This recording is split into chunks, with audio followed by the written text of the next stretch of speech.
오늘은 로마서 26강을 시작하겠습니다. 로마서 26강은 주로 오늘부터 로마서 7장을 중심으로 말씀드리겠습니다. 여기서 주제는 구원 얻은 영혼의 쇠사슬. 사람이 예수 믿고 구원을 얻었는데 그때부터 영혼의 고투가 시작되는 것입니다. 그래서 성화의 주제가 5장 후반부터 시작되었는데 여기서는 예수 믿은 사람들의 성화의 가능성이 제시되어 있습니다. 그리고 나서 6장에서는 위치적 성화를 보여주고 있습니다. 예수 믿는 자를 어렵다고 칭해 주시는 하나님의 말씀, 이것을 칭이라고 하는데 이것을 위치적 성화라고 하며, 위치적 성화라고 하는 것은 내가 예수를 믿을 때에 그리스도의 죽음과 부활에 함께 참여하여 그리스도와 동일시한 것을 말하는 것입니다. 그래서 이 성화에는 위치적 성화와 실제적 성화, 내가 예수 믿었다고 해서 당장 참 거룩한 사람 된 거 아니고, 예수 믿는 믿음으로 말미암아 하나님께서 우리를 의롭다 칭해 주십니다. 예수님 때문에. 그래서 예수님께서 예수 믿는 자의 죄를 자기가 대신 다 지시고 지불했기 때문에 죄값을 십자가에서, 그래서 하나님께서 보실 때는 의롭다 칭해 주시는 것입니다. 그걸 위치적 성화라고 합니다. 그래서 예수 믿을 때에 그리스도와 동일시한 것을 말하는 것입니다. 그리스도를 믿을 때에 그리스도의 죽음이 나의 죽음이 되고 그리스도의 부활이 나의 부활이 된 것을 말하는 것입니다. 다시 말해서 약 2000년 전에 내가 예수님과 함께 죽었고 죽은 지 사흘 만에 예수님과 함께 부활한 것으로 여기는 믿음을 말하는 것입니다. 그리하여 이제부터는 그리스도와 하나가 되어 자신을 그리스도께 바쳐드리고 주님께 주신 성령을 통하여 그리스도께서 내 속에서 또한 내가 그리스도 안에 있게 되어 그리스도의 삶을 사시도록 맡겨드리며 예수님만을 믿고 사는 믿음의 생활이 가능하게 되는 것입니다. 그것이 예수 믿는 믿음으로부터 시작됩니다. 그 결과 그리스도께서는 나를 통하여 살게 되는 것입니다. 이제는 내가 사는 것이 아니고 예수 믿을 때 예수님이 내 속에 계셔서 성령을 통하여 내 속에 오셔서 이제 예수님이 내 몸을 주장하고 살게 되는 것입니다. 그때에 내가 예수님께 바쳐드려야 하는 것입니다. 내 몸과 모든 것을 주님께 바쳐드립니다. 그 7장에서는 두 주제가 포함되어 있는데, 첫째는 구원 얻은 영혼의 쇠사슬이 채워져 있는 것입니다. 둘째는 구원 얻은 영혼은 그때부터 고투가 시작되는 것입니다. 이것이 옛사람과 싸우는 일입니다. 율법은 믿는 자의 생활에서 성화를 줄 수가 없습니다. 율법은 단지 예수 믿은 자의 영혼의 착고를 채우는 역할을 할 뿐입니다. 중생한 신자가 자기 속에 새롭게 형성된 영혼이 성화되기를 원한다고 하여 성화가 되는 것은 아닙니다. 다시 말해서 내가 그리스도를 위해 살기를 원한다고 하는 소원만으로 성화가 이루어지는 것은 아닙니다. 우리가 할 일은 우리 자신이 살아계신 그리스도께 연합한 사실을 인정하면서 우리 자신을 그분께 매 순간 매일 바쳐드리는 것입니다. 그래서 예수님으로 하여금 내 몸을 주장하게 하시고 내 마음도 주장하게 하시고 내 영혼을 주장하게 하시는 이 모든 것을 주님께 바쳐드리는 것입니다. 7장에서 우리는 바울이 그 전장에서 제시한 진리에 자신을 적용해 버리고 애쓰는 고뇌를 엿볼 수 있는데, 사람이 진리를 안다 할지라도 그 진리를 실생활에 적용하기를 얼마나 어려운 일인가라는 것을 우리는 바울을 통해서 알 수 있습니다. 여기서 바울은 일반 이방 성도에게 말하는 것이 아니라 유대인 신자들에게 말문을 열면서 글을 쓰기 시작합니다. 그래서 이제 구원 얻은 영혼의 쇠사슬. 로마서 7장 1절. 형제들아, 내가 법 아는 자들에게 말하노니 너희는 율법이 사람의 살 동안만 그를 주장하는 줄 알지 못하느냐. 여기에서 율법은 사람이 살 동안만 주장한다라고 말씀하십니다. 너희는 율법이 사람이 살 동안만 그를 주장하는 줄 알지 못하느냐.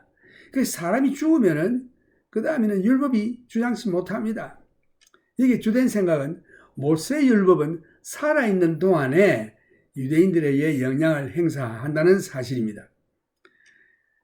내가 법 아는 자들에게 말하노니 이렇게 말씀이 시작되는데 모세 율법은 수천 년 동안 법을 지키기에 알맞고 법에 잘 적응될 수 있는 하나님의 택한 백성들에게 적용되어 왔습니다.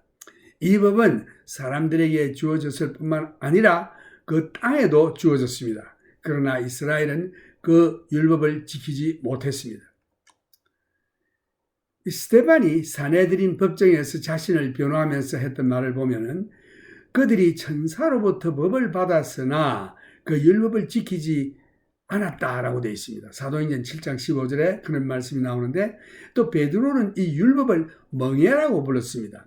우리 조상도 그리고 우리도 질 수 없는 멍에라고 했습니다. 사도행전 15장 10절 말씀. 이제 로마서 7장 2절에서 보면은 여기에서 남편과 아내의 비유를 들어서 율법과 거기에 결혼한 이 사람, 구원 얻기 전에 자연인, 남편이 있는 여인이 그 남편 생전에는 율법으로 그에게 매인바 되나 만일 그 남편이 죽으면 남편의 법에서 벗어났느니라. 그러므로 만일 그 남편 생전에 다른 남자에게 가면 엄부라 이르되, 근데 이 남편이 누구냐? 옛 육신의 기질입니다. 옛 육신의 기질이 죽으면은 그 법에서 자유케 되나니, 그 남편이 죽으면은 그 여인이 그 이상 더 아내가 아니죠. 그 부부관계의 법에서 자유케 됩니다. 다른 남자에게 갈지라도 엄부가 되지 아니하느니라. 그러므로 내 형제들아, 너희도 그리스도의 몸으로 말미암아 율법에 대하여 죽임을 당하였으니 이는 다른이 곧 죽은 자 가운데서 살아나신 이에게 가서 우리로 하나님을 위하여 열매를 맺히게 하려 함이니라. 여기에 주된 말씀은 남편과 아내의 법적인 관계인데 남편이 살아있을 때만 아내가 남편에게 매이게 되는 것입니다. 그래서 아내가 남편이 살아있을 때에 다른 남자에게 가면 엄부가 되는 것입니다. 그러나 남편이 죽으면 아내가 자유의 몸이 되어 다른 남자에게 시집가도 엄부가 되지 않습니다. 이제 이 비유를 놓고 예수 믿는 자에게 일어나는 일에 대해서 죄로 인하여 율법에 매여 있었던 너희도 그리스도의 몸으로 말미암아 율법에 대하여 죽임을 당하였으니, 여기에 예수님이 우리 죄를 위하여 죽으셨습니다. 우리가 예수를 믿을 때에 예수님께서 우리의 죄를 위하여 죽으셨다는 말씀은 그 죄가 옛사람에 의해서 생겼기 때문에 옛사람도 죽었습니다. 예수님과 함께. 그 죄의 값을 주님이 다 치르시고 그 죄에 대하여 우리를 위해서 예수님이 죽었습니다.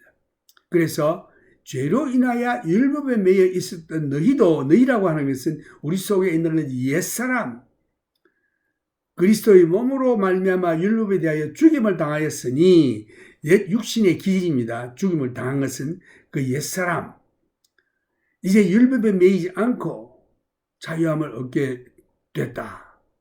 그래서 우리가 예수 믿기 전에는 우리의 옛사람이 죄로 인하여 율법에 매여 있었다. 이 말은 율법이 그 죄를 정죄합니다. 죄의 값은 사망이라. 너는 죽어야 돼. 그러나 이 옛사람이 예수님을 우리가 믿을 때에 그 십자가에서 예수와 함께 죽었습니다. 그래서 더 이상 율법에 얽매이지 않는다, 이런 뜻입니다. 그 남편이었던 그 율법에 대한 그 정죄를 받지 아니하겠다. 그리고 다른 남편, 곧 죽은 자 가운데서 살아나신 예수님께로 가서 나의 부활한 영이 예수님과 결합하여 예수님의 아내가 되어 하나님을 위하여 열매를 맺게 하려 함이니라 라고 한 것입니다. 그래서 이 주된 생각 한번 살펴보면은 결혼한 여인이 그 남편이 살아있는 동안에 혹은 이혼을 당할 때까지는 그 남편에게 매여 있게 되는 것입니다. 유대법에는 여인이 자기 남편과 이혼할 권력이 없습니다. 따라서 신부의 아버지가 혹시 신부가 이혼당할 경우를 생각해서 이혼 후에 스스로 살아갈 수 있도록 결혼 전에 많은 지참금을 선분하는 것과 같습니다. 그 다우리라고 하죠. 또 이방인들은 모세율법을 받아본 적이 없습니다. 심지어는 초대교회 신자들도 이방인 신자들에게 율법의 멍에를 씌우지 않았다라는 말씀이 있습니다. 왜냐하면 자기 자신들도 그 율법을 지킬 수가 없었기 때문이었습니다. 사도행전 15장 13절에서 24절 말씀에 나옵니다. 바울은 유대인 신자들에게 죽음이 율법으로부터 해방시키며 자유케 한다는 것과 크리스찬으로서 그들은 그리스도와 함께 죽었다는 것을 보여주고 있습니다. 그러므로 유대인 신자는 율법으로부터 자유함을 얻은 것입니다. 예수 믿을 때에 예수와 함께 죽음으로써 옛 언약으로부터 율법에서 자유함을 얻게 되었고 예수 그리스도를 통해서 새 언약에 연합하게 되었습니다. 그래서 예수 믿기 전에는 내 영이 죄로 인해 죽어 있었고 이로 인하여 옛사람, 그 부패한 옛사람이 내가 예수 믿을 때에 이 옛사람이 이제 그리스도와 함께 죽었습니다. 그래서 그 율법 얽매여 있던 옛사람이 죽음으로 말미암아 더 이상 얽매일 필요가 없죠. 그래서 예수와 함께 죽은 내가 죄 용서함을 받고 죄 없이함을 받고 새 영이 살아나는데 새 창조물이 됐는데 예수님과 함께 부활하는 것입니다. 그래서 이제는 그 이상 율법의 아내가 되지 아니하고 종이 되지 아니하고 예수의 아내가 되어서 예수의 인도함을 따라 사는 것입니다. 그 옛사람이라고 하는 것이 옛 남편이었습니다. 그러나 율법을 하나님께서 주셔서 그 죄의 값은 사망이라는 정죄를 늘 받아왔죠. 이 옛사람의 본성, 곧 기질이 율법에 대해서 죽은 것과 마찬가지로 율법도 그리스도로 말미암아 당신에 대해서 죽었습니다. 율법이 더 이상 주관할 자리가 없어요. 왜? 그 옛사람이 죄인에게 정죄를 해왔으나 그 옛사람이 예수와 함께 죽었기 때문에 이제 죽었던 영이 예수님께서 그 모든 죄의 값을 치루심으로 말미암아 그 영이 다시 살아나서 예수님과 함께 부활했습니다. 그래서 예수님과 함께 연합했습니다. 예수님의 아내가 됐습니다. 그래서 율법이 더 이상 주관할 자리가 없고 그 중생한 영에 대해서는 율법은 죽었습니다. 그래서 이제는 예수님과 결혼할 수 있게 됐습니다. 그러고 나면 우리는 하나님께 대해 열매를 맺을 수 있게 된 것입니다. 아내는 그리스도를 믿는 자를 나타내는 것입니다. 두 번째 남편인 그리스도를 의미하는 것입니다. 그러면 첫 번째 남편은 누구인가? 예수 믿기 전에, 중생하기 전에 옛사람, 곧 아담의 본성을 가진 첫 번째 남편이라고 우리가 볼 수 있습니다. 5장에서는 두 우두머리가 언급되고 있는데 첫째는 아담과 그리스도. 우리는 첫 번 아담과 연합되어 있었습니다. 그런데 예수 믿고 나서는 이제 마지막 아담 예수와 연합되는 것입니다. 그 첫 번 아담에서 벗어나서 그 옛 기질. 우리는 첫 번 아담의 옛 본성을 통해서 아담과 연합했던 자들이었습니다.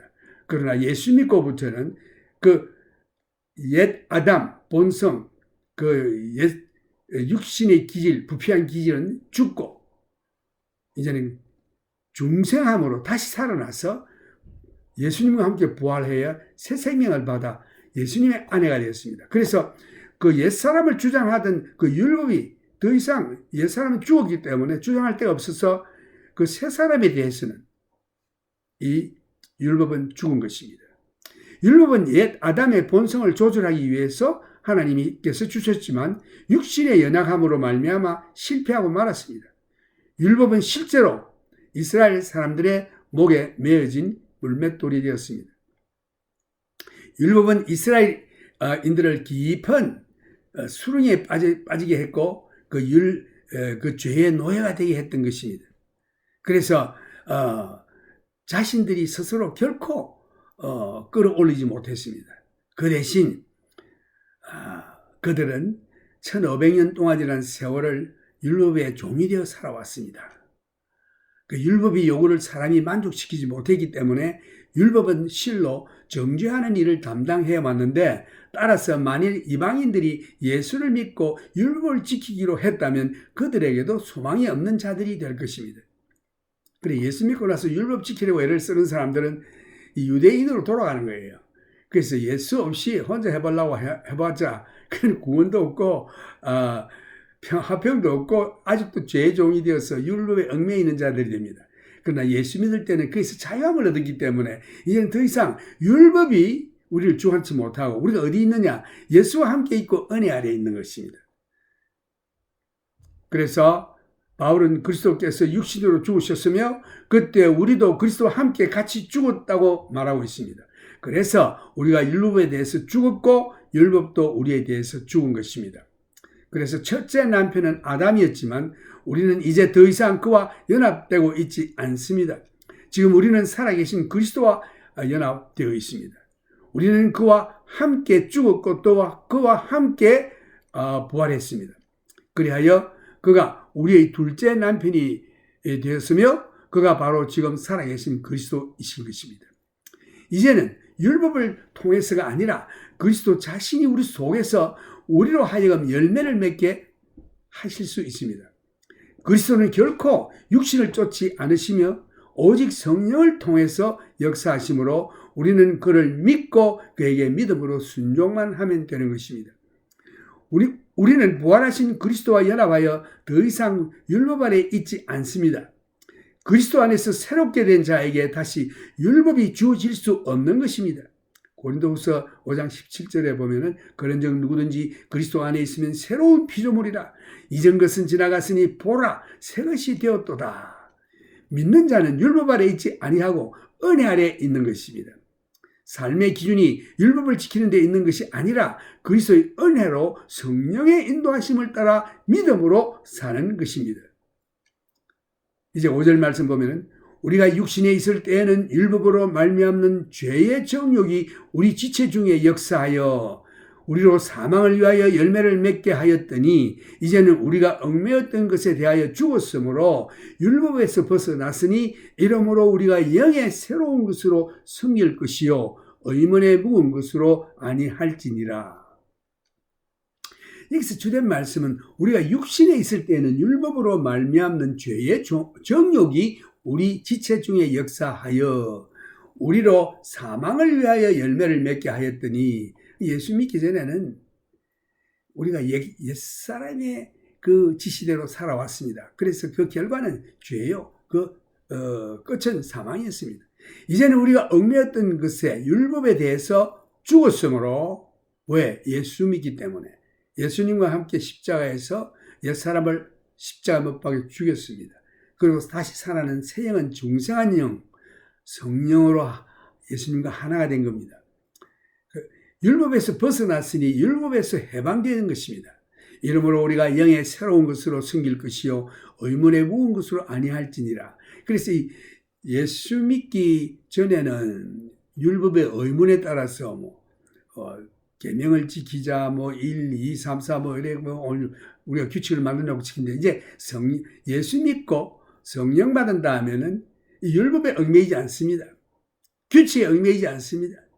이제는 우리는 은혜 아래에 있기 때문에 은혜의 성령의 인도함을 따라 살아가는 것입니다. 성령의 감동과 감화로 거기에 순종하여 살아나가는 것입니다.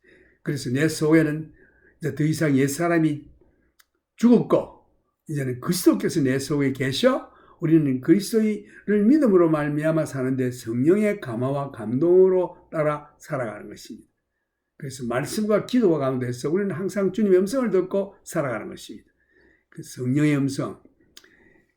여기서 주된 말씀은 율법은 사람의 부패한 옛 사람의 역사하여 죄의 값은 사망이라 선언하므로 그 결과가 사망을 가져옵니다. 이제 중생한 새 사람은 믿음으로 말미암아 죄로 인한 율법의 저주에서 구원함을 얻었고 믿음으로 말미암아 그리스도의 피로 새로운 언약을 맺었습니다. 그래서 하나님은 율법으로 사람을 어렵게 할 계획은 전혀 없으십니다. 갈라디아서 2장 21절 보면은 내가 하나님의 은혜를 패하지 아니하노니 만일 어렵게 되는 것이 율법으로 말미암은 그시민 그리스도께서 헛되이 죽으셨느니라. 율법하고는 이제 상관없습니다. 하나님께서 사람에게 율법을 통하여 죄 있음을 보여주시고 그 죄를 정죄하기 위해서 율법을 주신 것입니다. 율법을 주신 목적은 하나님의 표준에서 사람이 실패하여 하나님께로부터 얼마나 멀리 떠났나 하는 사실을 나타내고 또 온 세상이 하나님 앞에서 범죄하였음을 보여주기 위함입니다. 문제는 내 속에 있는 부패한 죄성이요 율법이 아닌 것입니다. 7절 말씀 보면은 그런즉 우리가 무슨 말 하리요? 율법이 죄냐? 그럴 수 없느니라. 율법으로 말미암지 않고는 내가 죄를 알지도 못하였으니 곧 율법이 탐내지 말라 하지 아니하였다면 내가 탐심을 알지 못하였으리라. 그러나 죄가 기회를 타서 계명으로 말미암아 내 속에서 각양 탐심을 이루었나니 이는 법이 없으면 죄가 죽은 것임이니라. 이 주된 생각은 율법이 없이는 죄에 대한 의식이 있을 수 없습니다. 왜냐하면 탐심이 죄인지 아닌지를 우리가 모르기 때문에. 죄는 계명을 통해서 죄가 죄된 것으로 알게 되는 것입니다. 내 속에 있는 여러 모양의 탐심을 계명이 지적하기 때문에 죄가 되는 것을 알았습니다.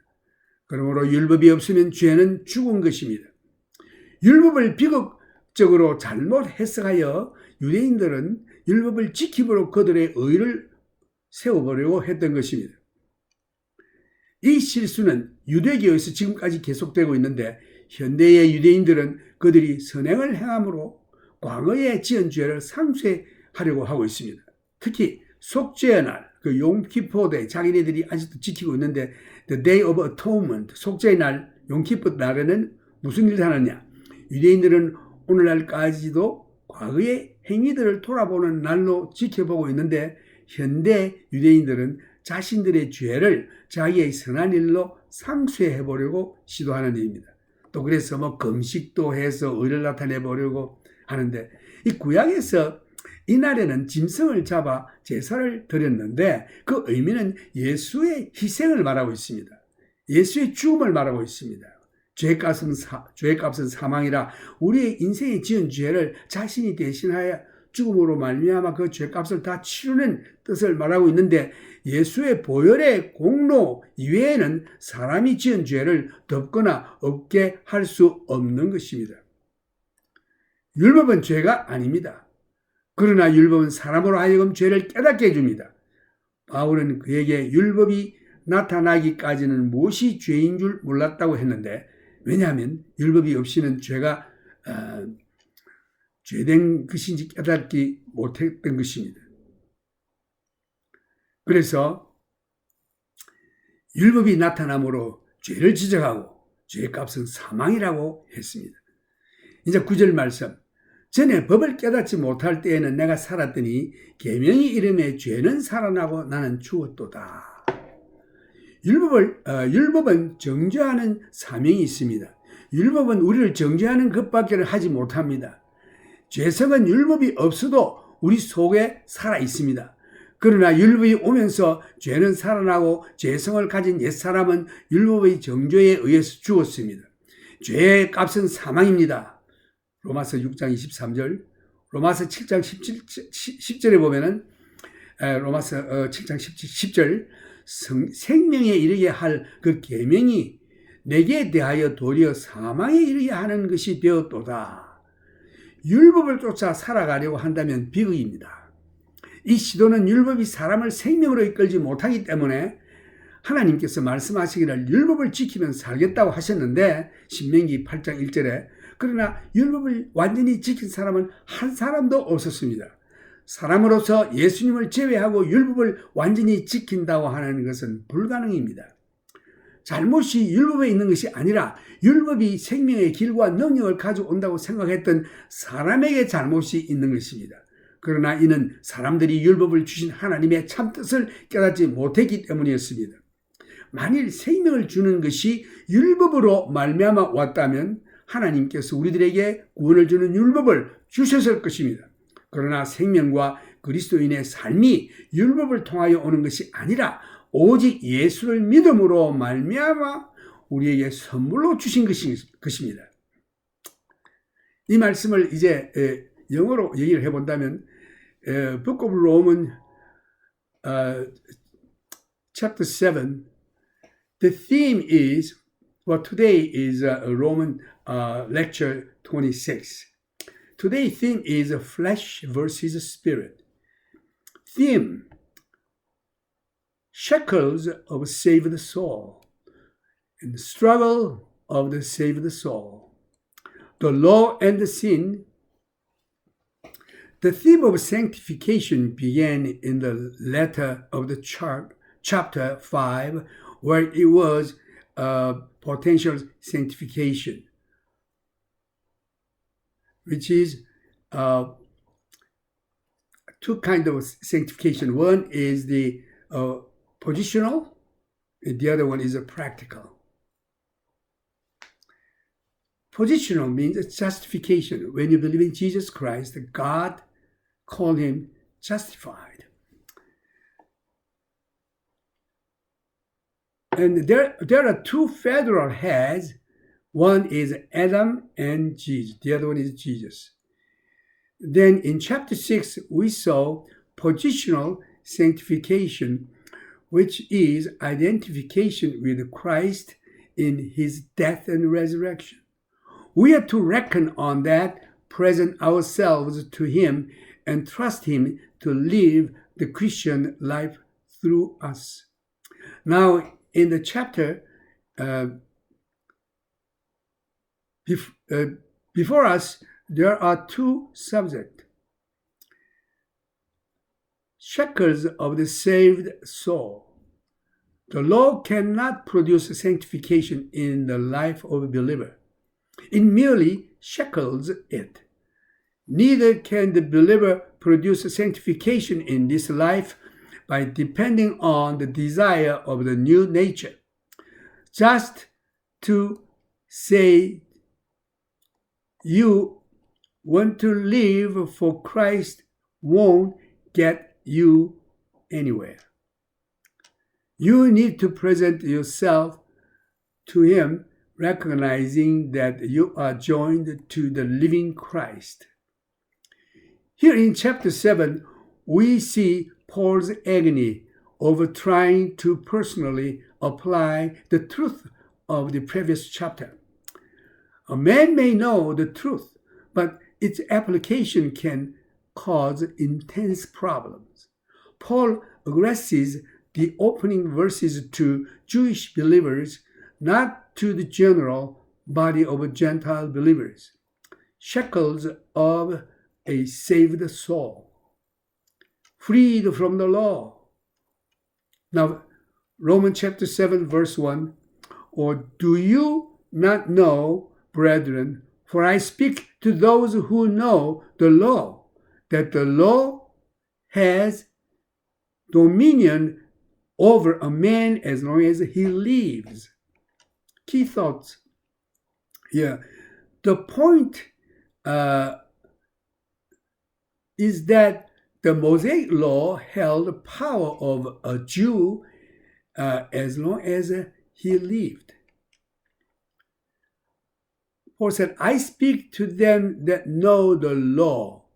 The Mosaic law had over a millennium's trial with God's chosen people on a land that was favorable and adaptable to the keeping of the law. The law was not only given to a people, but to a land. Yet Israel did not keep the law. Remember that Stephen, in his defense, said that they had received the law by the deposition of the angels and have not kept it. Acts chapter 7, verses 54. Peter calls the law a yoke, which neither our father nor we were able to bear. Acts 15:10. Now, Romans chapter 7 and verse 2. For the woman who has husband is bound by the law to her husband as long as he lives. But if the husband dies, she is released from the law and her husband. So the husband died, she's released from the law of her husband. So then, if while her husband lives, she marries another man, she will be called an adulteress. But if her husband dies, she is free from the law, so that she is no adulteress, though she has married another man. Therefore, my brethren, you also have become dead to the law through the body of Christ, that you may be married to another, to him who was raised from the dead, that we should bear fruit to God. Key thoughts. Married woman was bound to her husband as long as he lived, or until he divorced her. In Judaism, a woman had no right to divorce her husband. The bride's father should demand a substantial dowry before the marriage to support the woman in case the husband put her away. This is actually alimony in advance. Gentiles have never been under the Mosaic law. Even the early church fathers declared not to impose the bondage of the law upon the Gentile believers, since they weren't able to bear it themselves. Acts chapter 15, verses 13 through 24. Paul is showing the Jewish believers that death brought freedom from the law. And as Christians, they had died with Christ. Therefore, the Jewish believers were set free from the law.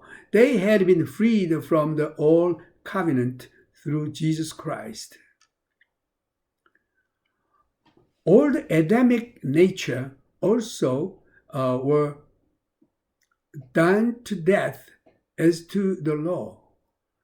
The law was killed to you by means of the Christ, that you should be married another, even to him who rose from the dead, that might bear fruit unto God. The wife presents the believer in Christ. The second husband represents Christ. But who is the first husband? Which is the all nature. The first husband set forth Adam and our position in him. At chapter 5, where there were two headships, Adam and Christ, we have seen the first Adam and the last Adam, the first man and the second man. We are joined to Adam through the old Adamic nature. The law was given to control the old Adamic nature. But if it failed through the infirmity of the flesh, the law actually became a millstone around the neck of the Israelite. It never lifted them up, but it kept him in slavery for 1,500 years. Its demand had to be met, but it was indeed administration of condemnation.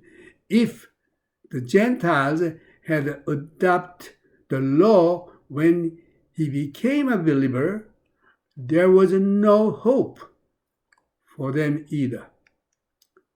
Paul says that Christ died in his body. We are identified with Christ in the death, and now we are dead to the law, and the law is dead to us. The first husband and we no longer joined to him. Now we are joined the living Christ. We died with him, and we have been raised with him. He is the second husband, the living Christ, who enables to bear fruit. We know Christ no longer after the flesh. It is the resurrected Christ we are joined to. The law is not given to the new man in Christ. All things have passed away, and all things have become new. 2 Corinthians 5:17. The believer is not under the law, but under grace. Now, Romans chapter 7, verse 5. For when we were in flesh, the sinful passion which were aroused by the law were at work in our members to bear fruit to death. The verse 6, but now we have been delivered from the law, having died to what we were held by, so that we should serve in the newness of the Spirit, and not in the oldness of the letter. Key thoughts here. The law worked in a man's body to bring forth fruit leading to death. Now he has been delivered from the law, and a new covenant has been established. The law was never intended to make a man righteous, for if righteousness would come by the law, then then the Christ dies in vain.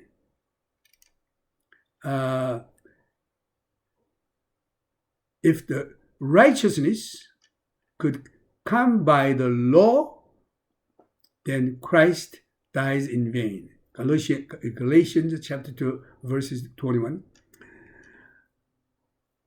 God gave the law to show man his sin and to condemn him. It exposes the guilt of the whole world by revealing man's failure to meet God's standard. Then we should be realized law is not leading us into the righteousness of salvation.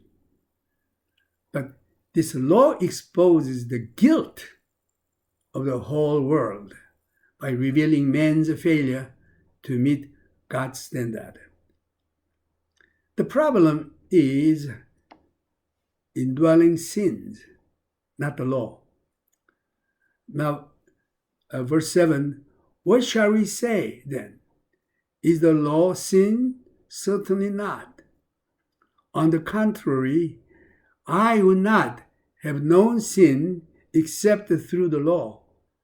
For I would not have known covetousness unless the law had said, you shall not covet.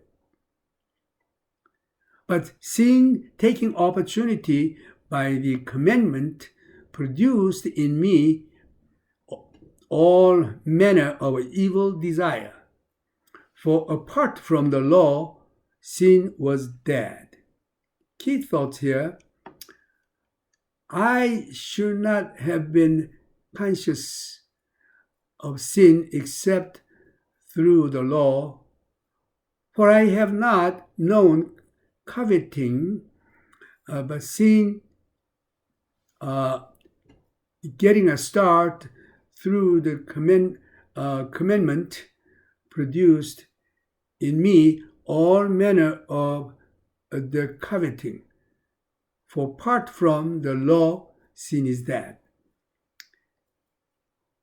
In tragic misinterpretation of the law, the Jews had tried to keep it as their claim to righteousness.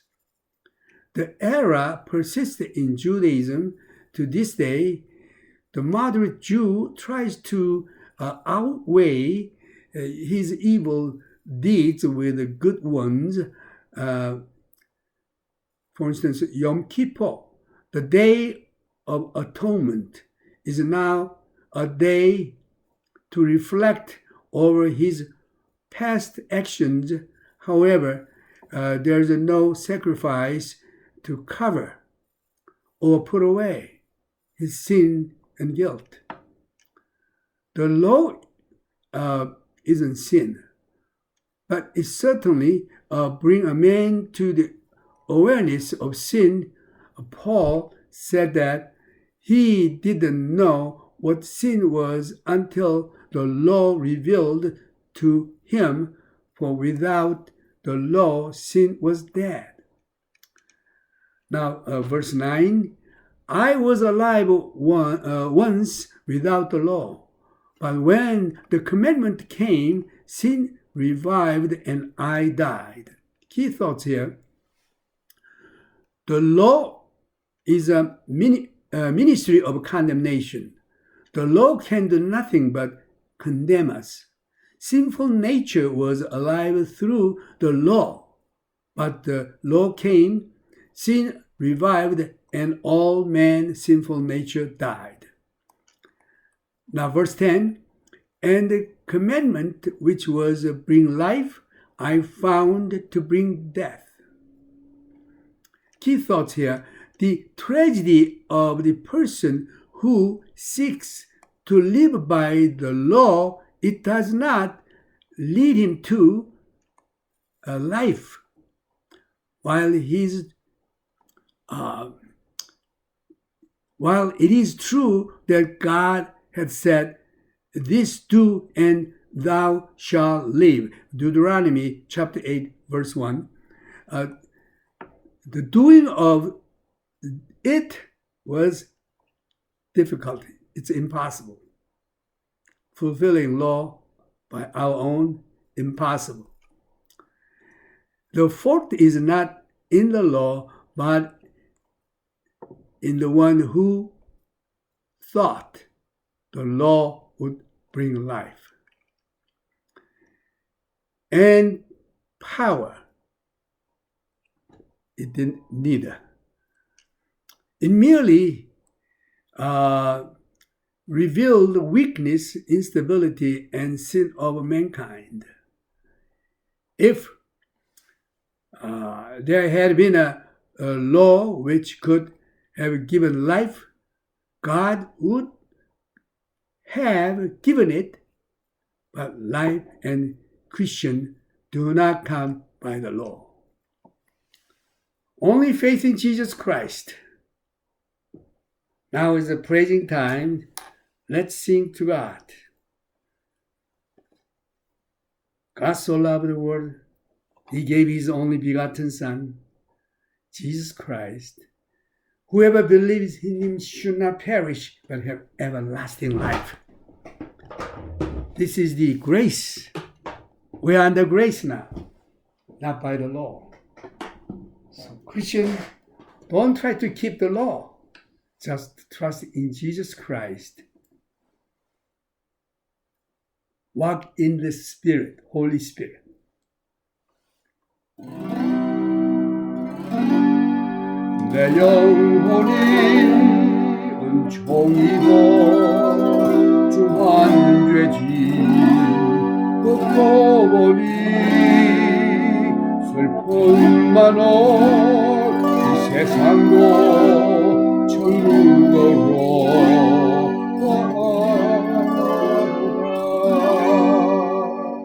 할렐루야 찬양하세 내 모든 죄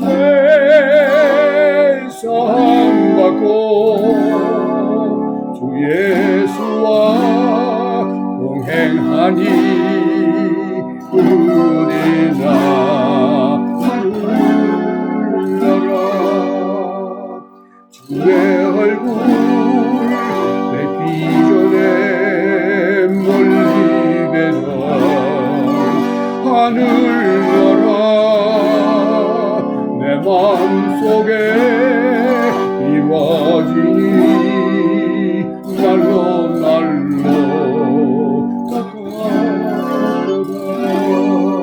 할렐루야 찬양하세 내 모든 죄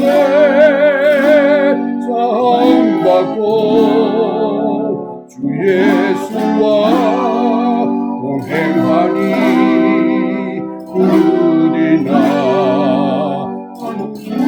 불러라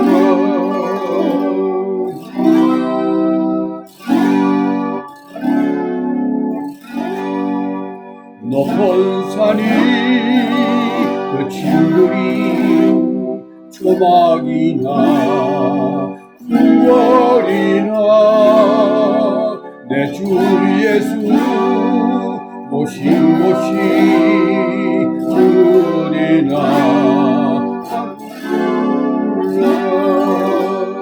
할렐루야 찬양하세 내 모든 죄 사함받고 주 예수와 동행하니 우리나 나라 할렐루야 주 예수 그리스도의 은혜와 하나님의 크신 사랑과 성령님의 교통하심이 여러분들과 항상 함께 있으시기를 기원합니다. 아멘.